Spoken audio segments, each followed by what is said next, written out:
Nikola Jovic takes responsibility in Heat's playoff loss versus Cavs. Miami Heat NBA update. The Miami Heat faced a tough blow in their playoff series against the Cleveland Cavaliers, falling to a 0-2 deficit after a hard-fought Game 2 that ended with a score of 121-112. This game marked the return of a vital player, Nikola Jovic, who was eager to make an impact after being sidelined since late February due to a broken hand. However, despite his return, Jovic found himself grappling with disappointment over his performance. In his first significant minutes back on the court, Jovic managed to score 11 points, but his shooting was off, hitting just 4 of 12 attempts and struggling from three-point range with only one successful shot out of 8. He also contributed 8 rebounds, but it was the late-game moments that haunted him.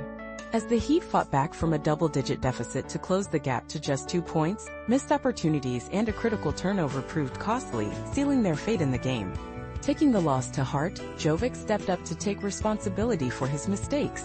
"The stuff that I did at the end is really unacceptable. I really did cost us the game and I just got to be better," he reflected candidly. At just 22 years old and in his third year in the league, he acknowledged that he should know better. "I'm really grateful that coach gave me the opportunity. I'm not worried about my shot. I know if I have those shots again, I will shoot them every time because I know I'm open and I know I can make them. They just didn't go in, and I got to be better." Jovic's return was highly anticipated, especially after he had shown promise during the play-in tournament, where he was upgraded to questionable before the games against the Chicago Bulls and Atlanta Hawks. Although he only played in the latter, Wednesday marked his first time back in a meaningful game since February 23. While some might attribute his performance to rust or fatigue, Jovic was quick to dismiss those excuses, stating, "No, I just think I wasn't smart enough. I got to be better. It's not the regular season. If we took this one, it's 1-1, we are headed back home, and we're feeling great."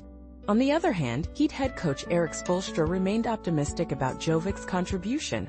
He noted that the team looked different with Jovic on the floor and praised his conditioning efforts leading up to the game. "Nico gave us a real good boost. Offensively, we just look different when he's on the floor. He creates some stress with his skill and I'm pleased that he was able to play those 25 minutes. It's a credit to him putting in all that time conditioning the last month or so." As the Heat prepare for Game 3 back at home, they are determined to avoid falling into a 3-0 series hole. With Jovic back in the mix and a renewed focus, Miami is ready to fight for a crucial win.